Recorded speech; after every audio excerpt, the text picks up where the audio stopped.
This week, we talked to Andy Saunders, the man who has completely changed the way we look at the Apollo program. And he shed some light on some of the human moments which took place during Apollo 16, the moon landing which took place 50 years ago this week. Please keep in contact with us at Space and Things 1 on Twitter and at Space and Things Podcast on Instagram and Facebook, or via the contact form on our website. And a big thanks to everyone who has joined us on Patreon. It's very much appreciated. But right now, enjoy episode 86 of the Space and Things podcast. Oh my God! Unbelievable! Unbelievable, but it is great to done. You're listening to Space and Things with Dave Giles and Emily Carney.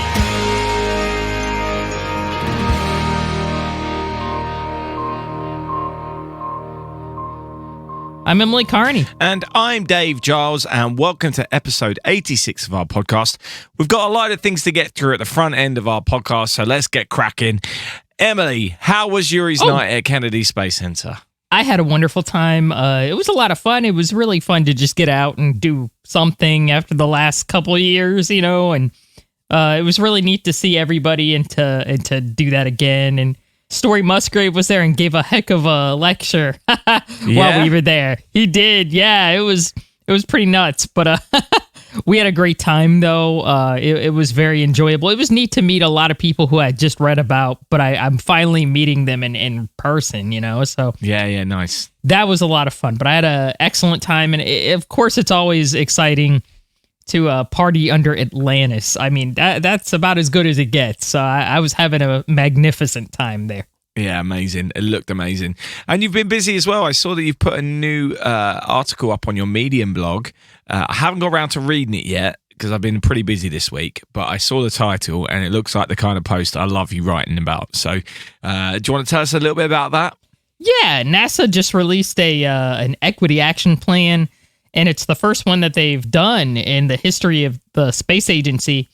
And it's a 4-pronged plan. And it's basically, you know, to put into place processes, you know, so they can, you know, better identify populations that should be involved in, you know, space flight and things like that, you know, and a lot of the, you know, populations, including populations that, you know, aren't, you know, are English as a second language, you know? Yeah. Things like that. So, I think it's a really great step in, you know, the right direction for NASA to do. Unfortunately, if you look back at NASA's history, they weren't always going that route.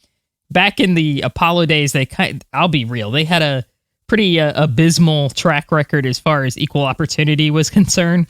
But it's nice to see that, you know, they're really making an effort to go in a better direction to really bring on a truly diverse workforce. I mean, obviously, I think we see it now in the types of astronauts they pick and the center directors and people like that, which is great. And I'm not trying to take credit from that, but we need to see people in the workforce, people in contractors, things like that. And I feel like they're trying to get more into that, you know, side, like, you know, make the whole agency a little more inclusive versus just a very visible group. Yeah. Are we concerned that this might just be lip service, or does this look like the real deal this time?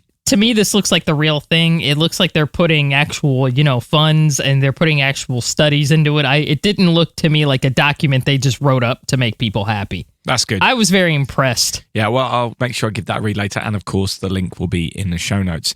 Now, we had a couple of messages about last week's show.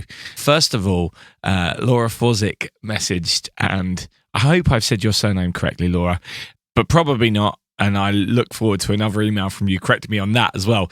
But this is absolutely spot on, because I always get this wrong. I always say cupola, the ISS window. I always call it the cupola, but it's not. It's the cupola. Cupola. Okay, cupola. She is correct. That would probably make sense because it's I believe it's an Italian component. That's exactly what she said. So I apologize. I always get that one wrong. Cupola. I'm going to try my best to remember that. Also, we had a couple of messages about NFTs. I still don't understand it. But also, I noticed that Scott Kelly released an NFT. Is that what you say? or minted one and made a load of money I have no for idea. Ukraine. But he released an NFT. I'm going to use that. And we also had a couple of messages, Emily, about last week's ending where I cut it off abruptly. People very kindly messaged me, letting me know that there was an error in the podcast and I'd cut off the ending. But it was done intentionally. It was a joke which clearly failed. And I'd like to, in particular, apologise to Todd, who said I ruined his week because he looks forward every week to you saying, "In space, no one can hear you" meme. He said it's his favourite part of the week. It'd really be a shame if somebody messed that up at the end of today's show. Or I just change it again. Yeah, it would kind of be a shame, wouldn't it? Absolutely. Anyway, thank you for everyone for getting in contact. We love it. And so it's time to get on to this week's main feature.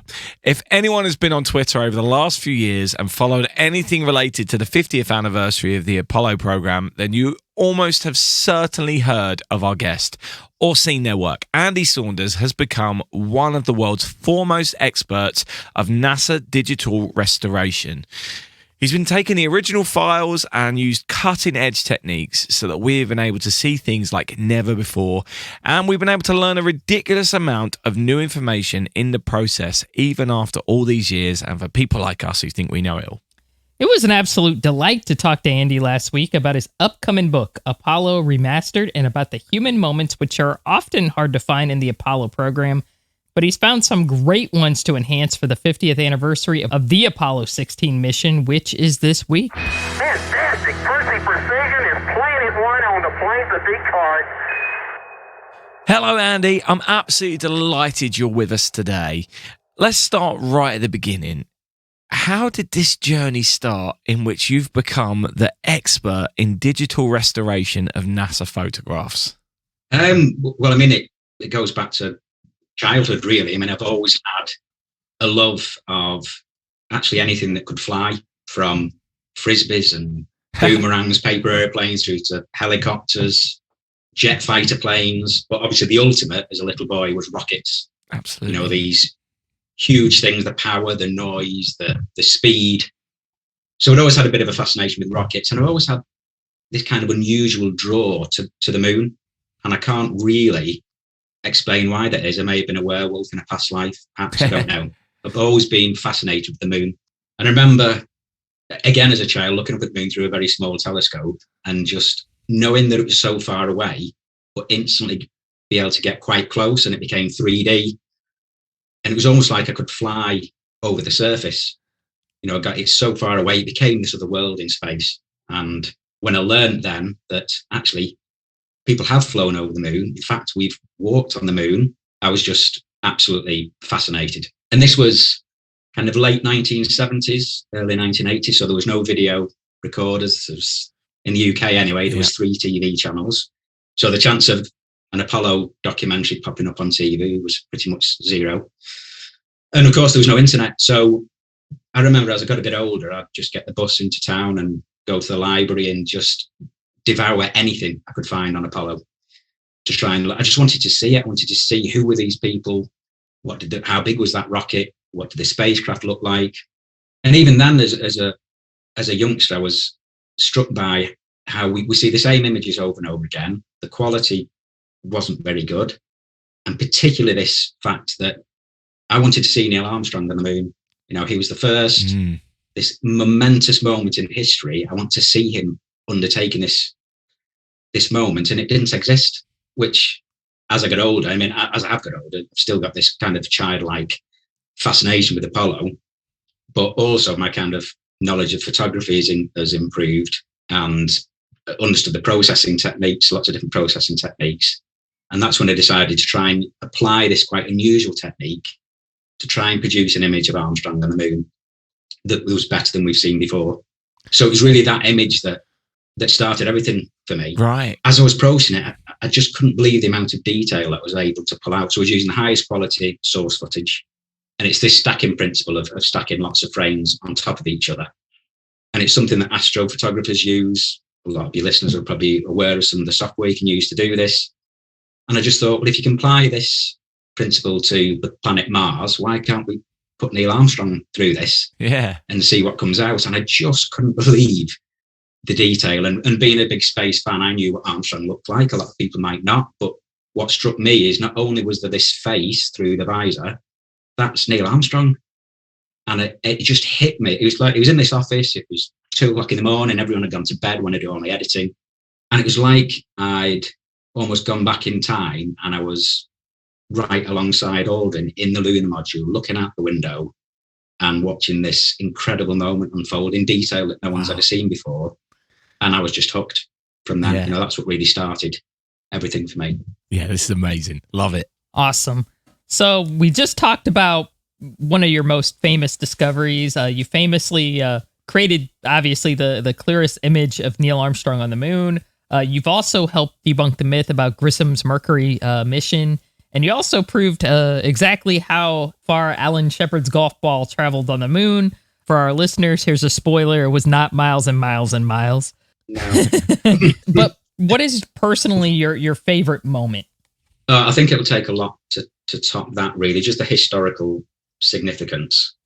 But honestly, there's something amazing in so many of the images and from every mission. And one of the things I like to do, particularly around the 50th anniversaries, is get these missions in the news, get people to talk about them and to learn about them, because your average person knows of Apollo 11, knows of Neil Armstrong. You know, some of the comments I've had with the Shepard golf ball, for example. Oh, I've just seen an image of Neil Armstrong playing golf on the moon. Because some people think, well, surely only Neil Armstrong has been. You know, they don't know there was an Apollo 8, which was the first time we went to the moon. So I try to uncover something of interest for in every mission, and try and get it in the news, and like I say, try and put my passion onto other people, perhaps, and make them more aware of these incredible moments in history. So there's so many. I mean, they took 35,000 photographs. There's 10 hours of the kind of DAC footage, the 16mm movie footage, if you like. So you can imagine the amount of goodness that's in all of that. Yeah, I love the fact you've been trying to get things in the news, and you've been successful in doing so, especially in the UK. I don't know what it's been like in the US, but these articles have been front page on the BBC website. So, yeah, I'm thrilled that you've been able to do that and get people talking about it. Now, obviously, currently, it's the 50th anniversary of the Apollo 16 mission, and there's an article you've written for the Air Force magazine in which you delve into some of the personal moments of Charlie Duke on the moon. And while this one perhaps doesn't have some of the earth-shattering moments of your other anniversary releases, I think it's pretty special. So tell us a little bit more about it. Are you hoping that it might get picked up by national press again? Hopefully it will, because it's one of those very few human moments in Apollo. So, of course, these Apollo astronauts were steely-eyed, cold, focused engineers, test pilots, fighter pilots. They were trained to almost subdue emotion. So there are very few human moments throughout the whole of Apollo, really. But yeah, Charlie Duke is someone that gave us some of those. Right at the end of the final EVA, he took some time to leave some mementos on the moon, that things that were important to him, focused predominantly around his family and his time at the Air Force. So this article's in Air Force magazine. And he ended up at NASA via the Air Force. So he was in ARPS, which is the Aerospace Research Pilot School, in 1964 at Edwards Air Force Base. And his class was 64C. And this is a class of 12. And in it, there was Charlie Duke, there was Al Warden, there was Stu Rooser. So of the class of 12, 3 would eventually go to the moon. Charlie Duke would walk upon the moon. Wow. And even the commandant was Chuck Yeager. So, you know, it's a pretty special class, and it's called 64C. So towards the end of the EVA, they got back to the vicinity of the lunar module, and Charlie Duke, we know, would also take a family portrait with him. So in his PPK, where he had to declare the personal items he was taking, one of them was a family picture. And he also said he took 2 medallions for the Air Force, because it was the Air Force's 25th anniversary.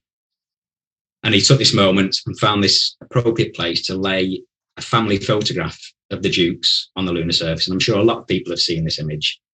And I just love it, because it is one of those few human moments. It really hits you that people went to the moon. it's this little square of colour, something recognisable of a family portrait taken in the backyard next to a footprint on the moon against this desolate backdrop. It just really hits home. So I love this photograph. And that was what was important to him, to leave these things. He then took a few steps forward, and then he dropped a piece of beta cloth on which he'd written 64C. Now, we've seen this before in photographs, but with the high resolution scans and some digital editing, we can see it even more clearly. And then he took another few steps and he left a medallion. And we were aware that he took 2 medallions, and that one is believed, well, it is in the United States Air Force Museum in Dayton, in Ohio. And it was believed that these were a matching pair.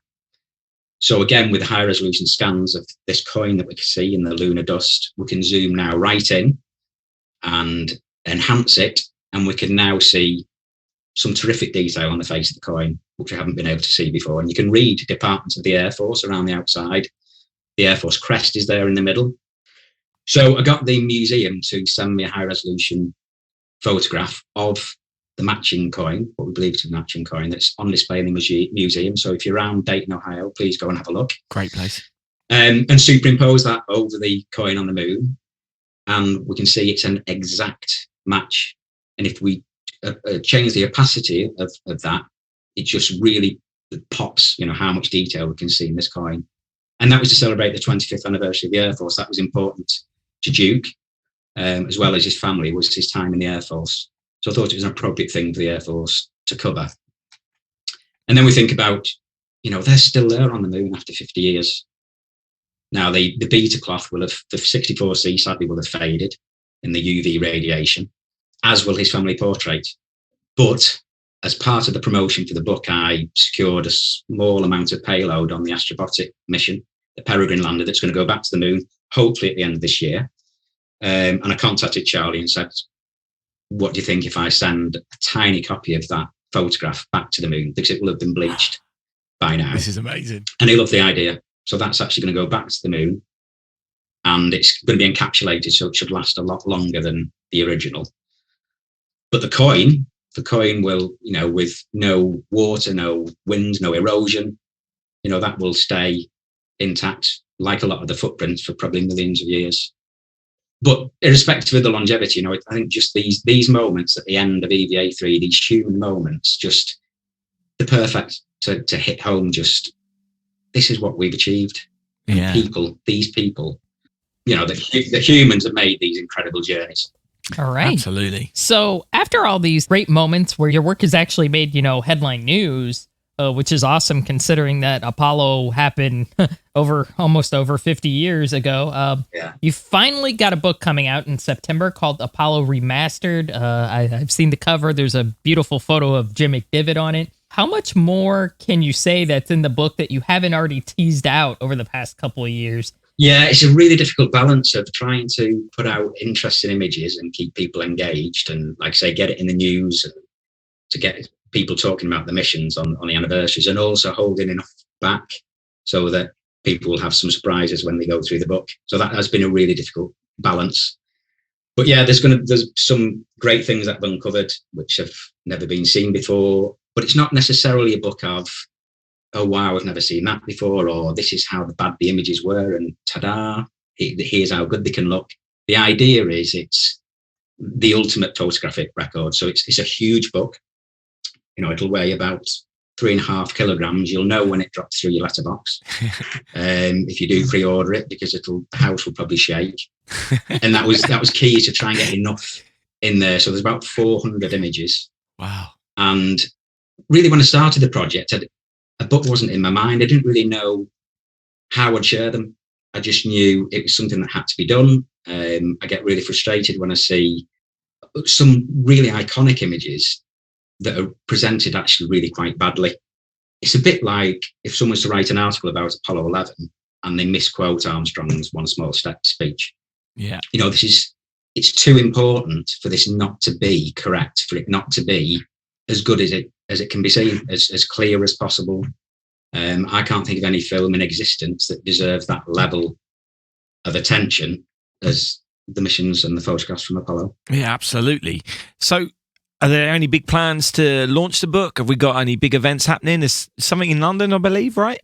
Yes, so another thing we're going to do to launch the book is there will be an exhibition at the Royal Albert Hall in London. Amazing. That's the 20th of September. So that'll be on there for 6 weeks. And there will be 50 large-scale photographic prints covering the whole from Apollo 7 right through to Apollo 17. And they'll almost envelop the whole hall. So anyone that goes to watch a show there will walk past them and we'll be able to see them. There'll be some specific open days as well, and they're free for people to go along and see them. And the images have kind of gone a bit full circle because this is an analog film. They were never designed to be seen digitally, and that's part of the problem, that they're often in not particularly good states when we see them, because we'll just take the scan and people just maybe increase the brightness and publish that image. But because it's analog film, it needs a lot of digital enhancement to make it look as good as it can. So we've got these direct scans of the original flight film now, but when I'm printing them for the exhibition, they're going to be actual photographic prints. So that digital file is translated to laser light, and it's called a C print. So that laser light then exposes on photosensitive paper, so it becomes a photograph again, which was the original intention. So there'll be these large scale 50 images at the Albert Hall, and I'm hoping after that 6 week stint that it's going to move to another location. I can't say where yet because it's not finalised, but further north than London. And then it'll be in Dubai in February. And that's what I'm working on next is trying to get the exhibition out there so people can go and see these on a larger scale. This is blowing my mind, right, on so many levels. It started with you in your office just working on the Neil Armstrong image. At that point, did you think that you would end up headline news, exhibition at the Royal Albert Hall, 3.5 kilogram book coming through people's doors? That must have just blown your own mind as well, right? I mean, it's just gone so well. It's bizarre. At every stage, I kind of dream of what would be the ultimate next step. And every time it seems to happen. I'm kind of here thinking, is it when the book comes out, is something going to go wrong? I mean, tomorrow I'm in London, actually, to go through the digital proofs of the book. So that's where we make sure what I know is correct on screen is going to be translated on print. Yeah. And anyone that's printed a digital photograph before will probably aware it can come out very differently. Yeah. So at every stage, I'm thinking, is something going to go wrong? So yeah, I am just amazed at, from that one image, where I am now. And it's partly, it's a huge thanks to, NASA's got this open source policy where these images are available for anyone that wants to do this type of work to just go and do it. I've been able to do that, and it's thanks to that policy really that I've been able to do it. And these new scans of the original flight film are just a godsend, and they're incredible. Super high resolution, high bit depth scans of the actual film that was in the actual camera on the moon. Amazing. And that's allowed me to do a lot of this. So yeah, it's gone amazingly well. And now, of course, you're contacting Charlie Duke and putting another photo for him on the moon and things like that. I mean, it's just quite incredible how this has just opened so many doors for you for this thing that was a childhood hobby like myself. I mean, I'm having a similar thing with the podcast, but nowhere near the level that you have, obviously. But it's just blowing my mind how it's just stemmed from you just wanting to see Armstrong on the moon, and then all of this has happened. It's absolutely amazing. Yeah. We've had some questions from a couple of our Patreon subscribers, if that's all right. Yeah. The first is from John Wisenhunt, who says, I'm curious about the color references on the lunar surface. There seems to be very few. Was the Noman scale device that astronauts carried still a useful reference? Yeah, no, it's not really. So I'd have to actually have a copy. And actually color is one thing that's so important to get right, because there are some images, for example, one of the most iconic photographs ever taken, in fact, is that man on the moon photograph of Aldrin. Yeah. And in almost every version of that photograph, the color it's been desaturated. So whoever's processed that film has had this actual misconception that the moon must be perfectly gray and the spacesuit must be perfectly white. So if there's any color, it's been desaturated so that becomes the case. But actually, he's illuminated almost entirely by reflected light. because the sun's behind him, and that reflected light is bounced off the lunar module, which is next to him. So in fact, he's bathed in this really stunning orange yellow light. Wow. So it's important then once you understand what the light source is not to edit that out, is to keep that in, because it's all part of the visual storytelling. Absolutely. But I mean, there are color casts on the film because of its age. There's color casts created in the scanning process. Photographs through the window of the command module, because you've got a slightly different makeup to the windows in the lunar module, have a slightly different color tone.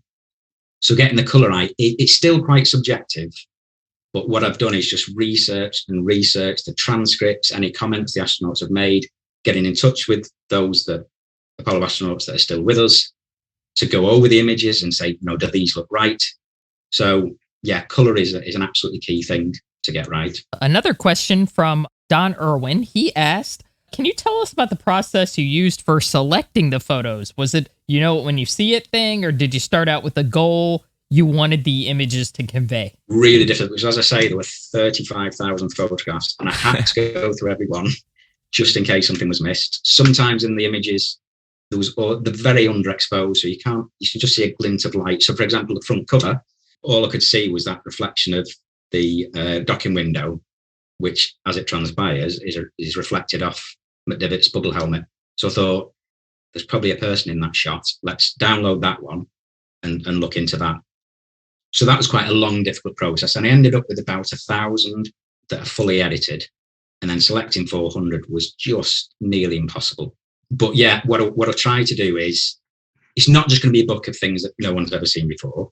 It'll have all the classics, or it'll have images which and there's one on Apollo 16 when the station keeping, and if people go and have a look at my Twitter, they'll see it, because I'm going to put this one out. And it's a photograph taken by Charlie Duke in the lunar module as they're orbiting the moon, and it's of the command module, of course, with Mattingly on board. And adjacent to him is a perfect blue Earth has just risen above the lunar horizon. And some images like that just instantly convey just the awe-inspiring nature of human spaceflight. Here's two people orbiting the moon, photographing a spacecraft that's come from that planet a 250,000 miles away. So I like to include those kinds of images. Yes, images that reveal something new and tell us something that we can learn even 50 years later. And also in chronological order. So we'll go from a bit of pre-Apollo, and then I cover every mission from Apollo 7 to Apollo 17. And part of the equation is picking images that help to tell the story. So there'll be captions on every image, and within each mission, their chronological order, so you can follow the mission. And there's pertinent quotes from the astronauts. So I found the moments that the photographs were taken in the transcripts and worked out who took the photograph, what camera was used, what can we see, and some really great quotes. And the purpose of that is, I've always wanted to almost ride along on this incredible journey. I want to know what it's like to walk on the moon. I want to see what they saw. And having these captions and having these quotes put these amazing images into even more perspective. We can connect to them even more and imagine ourselves making these incredible journeys. That's unreal. When you've been doing this work, do you send it to the astronauts for their feedback? And what is that like, if that's the thing that you do? Yeah, like I say, it's been very important for this to be an accurate record. It's very easy to over-enhance digitally, given the technology that we've got. So speaking to the astronauts that are still with us, going through the transcripts to look at any clues about what they saw. But yeah, I mean, I've had Zoom calls with Rusty Schweikart, and I showed him that particular image that the front cover that he took. But I showed him before and after, and he was just like, how can we go from this to this? And he doesn't remember ever seeing that photograph. Yeah. And I said, well, you took that. That's such an incredible portrait. And you took that photograph. I've sent last week the one of the beta cloth with 64C on it to Charlie Duke, and he didn't remember leaving that piece of beta cloth. Wow. So even those that were there are seeing things that they'd forgotten about. That's been great. That's really cool. Yeah. Before I get to my next question, I love that portrait of McDivitt because I've seen the original in the past before, and I was like, man, it's so dark, but you can tell, there's a guy in there, and he's got, a 5 o'clock shadow, and you can tell he's working, and I love that portrait, and the fact that it's a cover, I just think that's amazing, because to me, it's like a perfect portrait of an Apollo astronaut, somebody at work. Yeah, and it looks like he's looking up in awe. We know he's not, but I like the fact that it looks like he's looking up in awe at, out of the window, and that's how I would hope readers will look, as they're looking through the images. But the reality is even better in that, as you say, it's actually a very historic moment in that he's undertaking the docking at this moment. So he's looking up through the docking window. And of course, that's the first docking in space, with an internal crew transfer. We see it all the time now with the astronauts coming through the tunnel and greeting each other. This was the first time it ever happened. So it's also a very historic moment. And as a portrait, it's just the lighting is amazing. Now it's being edited. So that had to be the cover. Yeah. Yeah, I love that. I love that portrait. That's probably my favorite photo of McDivitt ever. So excellent. I do have one more question. So when are we going to get Skylab Unleashed? When are we getting that? Just kidding. I'm just messing around. Poor Dave's like, I got to edit that out, Emily. You said, what's coming next is probably quite obviously Gemini. I want to undertake the same project, but with Gemini. Gemini is that one of those, the program which kind of is in that awkward position in between the first ever flights into space with Mercury and the incredible moon landings. But of course, there were some amazing moments in the history of spaceflight during the Gemini mission. And the photography is absolutely incredible. And you watch a lot of the Hollywood blockbuster sci-fi movies, particularly films like Interstellar, and you can see Gemini, you can see that they've referenced the Gemini photography. It's just got this uber cool retro feel to them. And they had slightly different camera. They had a Hasselblad super wide camera with a wider angle lens. And the photographs for that are just absolutely incredible. It's great at capturing the whole spacecraft, particularly when they're on their EVA.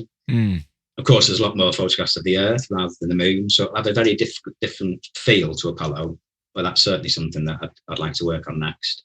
Awesome. Yeah, Gemini is just so underrated. Nobody really talks about it a lot. So that's going to be amazing. Awesome. Yeah. Good to hear. And one final one from me. I'm looking behind your left shoulder, and there is what looks like a Hasselblad in your display cabinet there. Yeah. Just because I'm a nosy geek. Is that a replica? Is that an actual artifact from the Apollo program, or just something similar from the era? It's only of historic significance because it coincidentally is from 1968. I bought it on eBay. It's a Hasselblad 500EL. So that's the exact camera model that they did adapt and take onto the moon. So the HEC and the HDC, the moon camera was based on that exact model. So they adapted the commercial model to be used in space on the moon.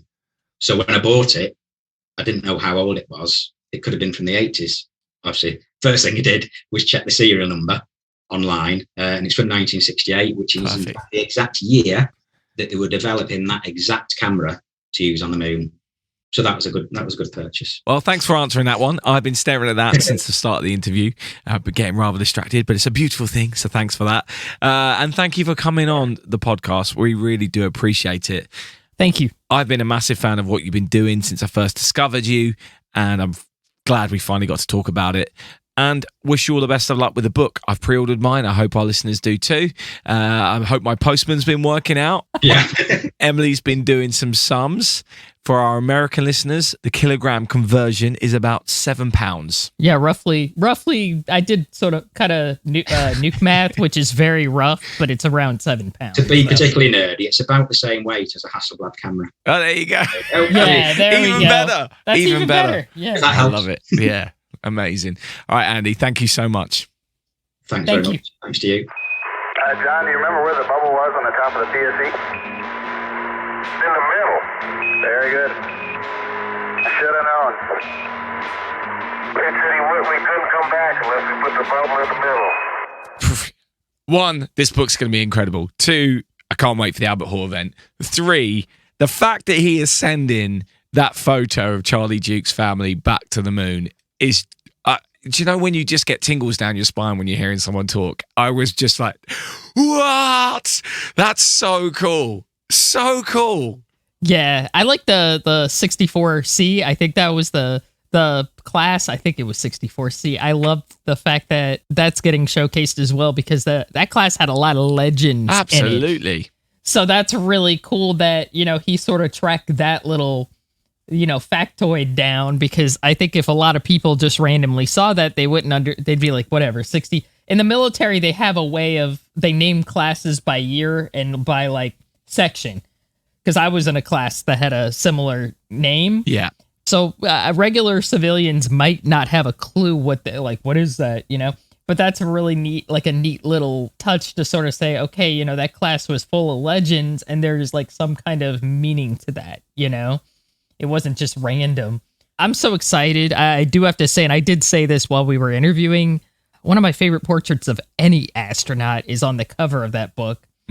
The McDivitt portrait is just, I love it because it's just such a neat portrait of somebody at work doing their job, and when you think of somebody doing their job, you think somebody at a desk or someone at a cubicle. Nowadays, you might think somebody at home, at a desk or something like that. But no, this guy he's helping to rendezvous two spacecraft, for the first time in human history. I mean, it's just beautiful. And I love the fact that McDivitt sort of, he is a 5 o'clock shadow. You can tell he's been in space for a few days. I just love it. It's a great portrait of just an astronaut at work. So I just love it. Yeah, I think it's a great choice as well for the cover because it's not an obvious astronaut in terms of for the mainstream market, right? It's not one of the iconic photos. It's not someone that people necessarily will know the name of apart from people like us, right? So it's showcasing, look, there's so much here that you don't know about.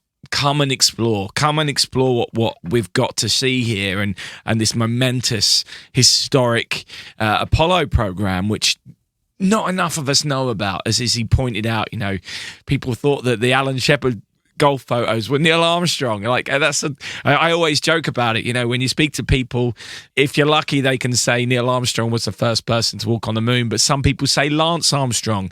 And then if you ask them to name someone else, they say Buzz Lightyear. These are true conversations that I've had. Louis Armstrong. Yeah, exactly. Right. It's pretty crazy. And he has been so successful in getting these anniversary events in the news. And making people talk about Apollo again. And I think it's wonderful. If you're not following him on Twitter and Instagram, go do it now because he posts great stuff. And even for us who think we've seen it all, we learn so much from him and his work. So it's great that he's doing it. I thought I've seen everything, but him talking about the famous portrait of Buzz on the moon, that's usually the portrait people use like with Apollo books on the cover, right? Yeah. Or, it's probably the most famous one I can think of other than maybe Jim Irwin saluting on the moon and maybe John Young jumping, maybe. But most people have no idea who's in the suit. Yeah, anyway. for sure. Most people think it's the same. Most people it's Neil Armstrong. Yeah. It's Neil Armstrong like for each picture. I love how he was talking. I think he was talking about this photo that, he remixed it so you can actually see the dimension in it. It's not just the moon is all gray and his suit is all white. There's actually this beautiful, kind of diffused lighting because, the sun is hitting him. Yeah. The sun's hitting the lunar module. The sun's hitting that. Yeah. And then reflecting off this orange glow. Yeah. And it's almost like going from black and white to color, and you're seeing sort of the unseen dimension, I guess. Yeah. I do want to mention, there are other people who've put out rare photos, like J.L. Pickering and John Bisney have a few books with a lot of amazing photos in it. But I do want to say, these people like Andy and JL, what they're doing, it's been indispensable because as somebody who was born after Apollo, a lot of what I saw as a kid were the crappy kind of copies or the crappy photos and books. And now we're getting to see what they really look like, versus what we thought they looked like. Yeah. Yeah, it's similar to that Apollo 11 movie as well, isn't it? It's bringing it to life, and that work makes it look so real.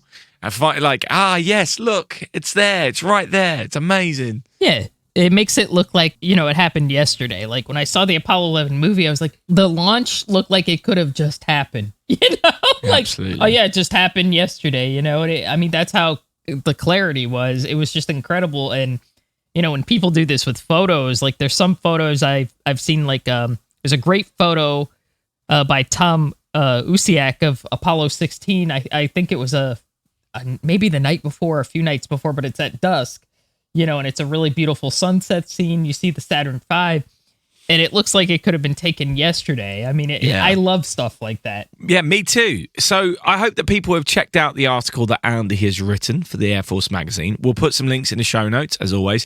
He's also tweeted about it. So check out, as we've already said, check him out on Twitter. But he also tweeted about the other photo he was talking about of the command module against the Earth above the lunar surface. And alongside that, he posted the transcript from that time, the mission transcript from that time, when they were having some trouble with the service module engine, I think that's correct, which was needed to get them home. And this is before the landing took place. And there was even talk about how they may need to have to do an Apollo 13 style maneuver using the lunar module engine to get them home.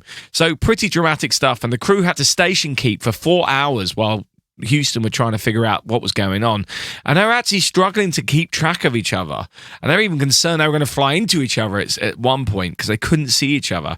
The transcript will raise your heart rate, I guarantee it. As you read it, you'll just be like, this is so tense. We often forget that these guys actually had to fly these almost primitive spacecraft, right? And make a lot of the calculations themselves and to understand orbital mechanics around the moon. Which is crazy exactly, to me. which is even, for sure. And unlike the modern automated spacecraft that we see today. So that photo posted alongside that transcript has absolutely got people talking about this and increased the knowledge of both space enthusiasts and the general public about Apollo 16 and the 50th anniversary. It wasn't all plain sailing. It was a tough mission right to the end. And it just really is amazing what Andy is doing. Yeah, I looked at that tweet just a few minutes ago. I've been at work today, and I just looked at Twitter, and I read over the transcript. I've read it years ago, but I looked over it again, and like you said, I was very taken aback at, they had to basically touch on this is 1972, I mean, you got to think about it. The United States had done their first rendezvous in space with another spaceship in late 1965. So that's not a lot of time, really. I mean, that's only 7 years, maybe almost 7 years, 6.5 years. So they go from, making, very kind of rudimentary rendezvous to having to station keep around the moon, which is very complex compared to, what they had initially been doing. And all the time, the guys' suits were overheating. So they were hot, not feeling great. It's a tough read, and all I got to say is I'm really glad that all got sorted, because think of what would have happened if Apollo 16 had gotten canceled and they didn't land. Yeah. I don't want to get political here, but it would have furthered, Nixon's belief that, okay, we got to cancel everything. Yeah, I doubt we'd have had a 17. Who knows where we'd be right now in terms of the space program. There's so many other possible what ifs if that had happened. Maybe you or some of our amazing alternative history fans might be able to write something to do with that. That'd be quite interesting. Yeah, that's a neat thought. What if Apollo 16 hadn't happened? Because my thinking is they would have convinced Nixon, well, this is way too dangerous. We can't do this anymore, even though, stuff happens, unfortunately. And I think Apollo was as safe as any space program is going to be, Yeah, for sure. I was watching From the Earth to the Moon last night. I watch it all the time. That's it's just awesome. So good. And you know how the Apollo 16 episode in that is very much, it's the wives episode, right? Triggered by the fact that John Young had recently split from his wife at the time of this mission. So this mission didn't really get the treatment, the real in-depth look at the mission, because it focused on that aspect of the early space program, the impact that the early space program had on those families. Again, what Andy's doing here, particularly in highlighting Charlie Duke's family moment, is just really nice to kind of just highlight that, because a lot of people have seen that photo of Charlie Duke's family on the moon, but It should be highlighted, shouldn't it? You know, Charlie, Duke and Dottie are still together and they're such a wonderful couple. From the Earth to Moon paints a lot of those guys in a real bad light, but not all of them were horrific to their wives, were they? So yeah, it's again a reminder of that, I suppose, as well. I don't know where I was going with that. I just feel it's nice to readdress that balance every now and then. Yeah, I think with, you know, some shows, they're sort of, you know, artistic license and stuff like that. And there were divorces happening, you know, in the late 60s and early 70s at NASA. I think the veneer was starting to crack a little bit, you know, and people began to realize, okay, these are real people. Yeah. They're not infallible. You know, but I do agree. I think it's nice that we have that little personal touch with the Duke family. That's really special, I think. I totally get it. Yeah, me too. I'm glad Andy has highlighted this. Anyway, if you want to hear the full unedited interview with Andy, you can go over to our Patreon page where you can watch that. That's there for you. Just go to patreon.com/Space and Things. What a ride, what a ride. And so on to this week's news. Since we recorded the last podcast, there have been 3 launches, 2 in China and 1 in California. And as always, information about payloads and videos of those launches, if available, can be found in our show notes on spaceandthingspodcast.com, or follow the direct link in your show notes in your podcast provider. We appear to be in a period of comings and goings. The 3 taikonauts who were aboard China's Tiangong space station have returned home in their Shenzhou 13 capsule after spending 6 months in orbit, which is a new Chinese record. The longest previous record was 92 days, and that was also on this new space station last year. So this station really is becoming a game changer for the Chinese. Absolutely. And while the Chinese have returned safely, we're currently waiting for the Axiom 1 crew, who we discussed at length last week, to return from the ISS. They were supposed to be home already, but due to bad weather in the landing zone, they've postponed their undocking with the ISS. While we're talking about Axiom 1, though, this other story has popped up this week, which is relevant. Last week, we mentioned that they were doing some hologram studies, you may remember. Well, it turns out this wasn't the first time that this has happened on the ISS. Wow. I know, right? This story is going to blow your mind. In fact, last year, NASA flight surgeon Dr. Joseph Schmid and Fernando de la Pena Laca, the CEO of software provider AXA Aerospace, were the first humans to be holoported from Earth to space. Schmid said in an interview, "This is a completely new manner of human communication across vast distances. Furthermore, it's a brand new way of our human exploration where our human entity is able to travel off the planet. Our physical body is not there, but our human entity absolutely is there." So apparently this isn't new technology at all, but it's the first time it's been used in an environment this challenging with users this far apart. And this all took place last October. Tamar Pesquet was the guy on the space station at the time making it all happen. But we're only just learning about it. Crazy stuff. So a little minor digression here, but I think it's worth talking about nonetheless because it relates to last week. And I would absolutely urge you to check out the show notes for the article about this story with the images too, because it will blow your mind. It doesn't make sense that it's happening now, but it is. Yeah, it's real life Star Trek stuff. That's awesome. Yeah, absolutely. Absolutely. And with the Chinese taikonauts coming home and the Axiom 1 crew hopefully coming home shortly, not that I'm sure they're upset they get a couple extra days in space, the Crew 4 astronauts are at Kennedy Space Center ready to launch on the SpaceX Dragon capsule called Freedom, which was scheduled for April 23rd, but is currently delayed until they know when the Axiom crew is landing. This is the first flight for Freedom and will be the final Dragon capsule built by SpaceX, giving them a fleet of 4. The crew consists of NASA astronauts Jill Lindgren, who's commanding the mission, Jessica Watkins and Robert Hines, and ESA astronaut Samantha Christopher Reddy. Of course, once they're on board the ISS, the Crew 3 astronauts will return home. Everyone's coming and going.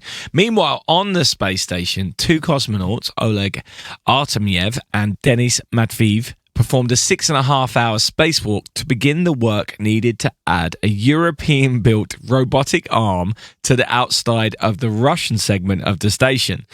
This is the first of what could be 7 spacewalks to complete this upgrade. Once completed, the European robotic arm, ERA, as they're calling it, will be the first device able to service the Russian segment of the station, which has previously been out of reach of the Canadarm2 and the Japanese Experiment Module Remote Manipulator System, which is a mouthful.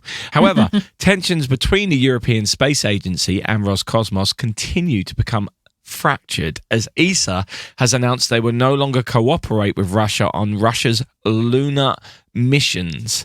These are a series of robotic missions which have been taking place for years, but not with ESA involved for the foreseeable future. Yep, it really is a shame.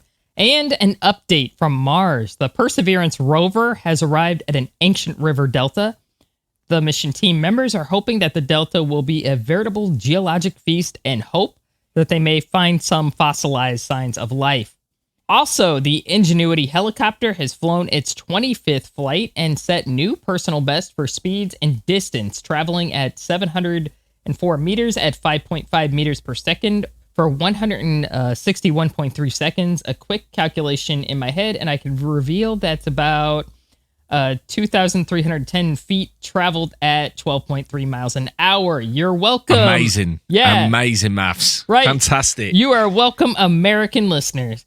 Anyway, that flight took place on April 8th, almost a year after its first flight, which was April 19th last year. So that was a year ago. Yeah. That is crazy. So 1 year of flying with no signs of slowing down, and it wasn't meant to last very long, so that's incredible. Yeah, ridiculous. We always mention it, but it never gets old, does it? Never gets old.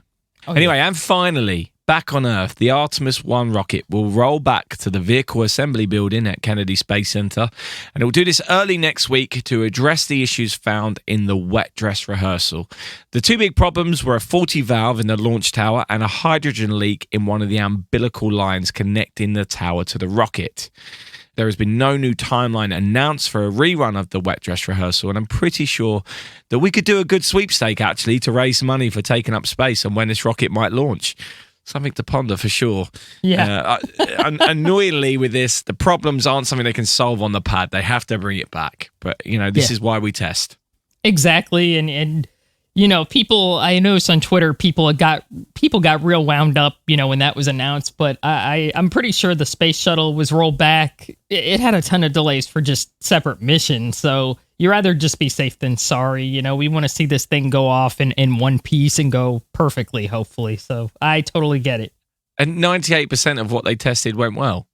Exactly. For a first run through, that's pretty good. Yeah. I read somewhere this week the first Apollo Saturn V ret test took 18 days.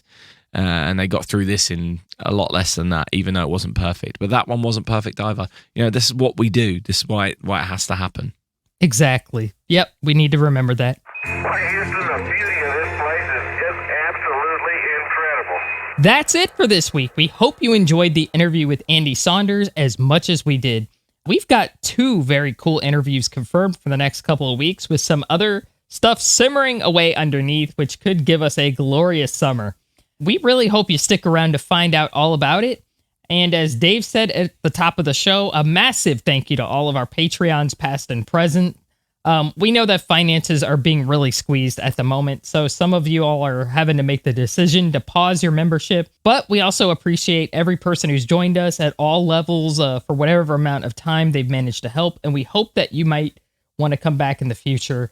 You'll all be invited to our 100th show plans, as will all who join from now. Yes, our big secretive show 100 plans. Mm-hmm. Anyway, we hope to see you next week, and thanks again for all your support. We had a lovely review from JJX189 on Apple Podcasts. We appreciate you taking the time to do that, JJX. If any of you else don't fancy writing a review, if you could leave us a star-based rating, that's a great way of supporting what we do. Anyway, until next time, don't forget, in space, no one can hear you stream. No new jokes this week. Just couldn't face upsetting Todd again. Space and Things has been brought to you by And Things Productions.